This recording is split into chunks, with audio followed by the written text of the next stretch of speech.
Kita mo yung corruption sa kalsada, naglagay lang ng cat's eye. Alam mo yung cat's eye? Yung ilaw sa Apo. kalsada. Tapos alam mo ba yung presyo ng isa niyan? 11,720.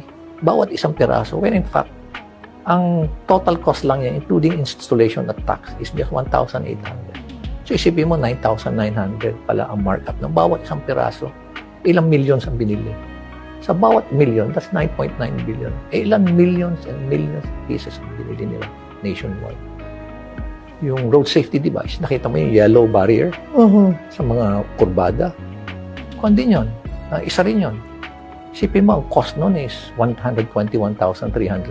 Hindi nila pwedeng, hindi nila pwedeng i-contest yung cost na yan because I have all the documents. Nandun yan sa detailed unit price analysis at yun ang contract price. So 121,330 per meter. When the cost of that is just 255, pinakamahal na ngayon, $255 per meter. Sabihin na lang natin na plus logistics, plus tax, 20,000. So, ibig mo sabihin per meter, ang markup nila 100 meters, 100,000. Ilang kilometers, per kilometer, 1,000 meters. So, ilang hundreds of kilometers ang nilagyan nila. Alam mo ba, dapat kurbada lang lalagyan. Pati diretso ng kalsada, nilagyan nila. In the same manner na yung cat's eye, pwede namang gitna lang at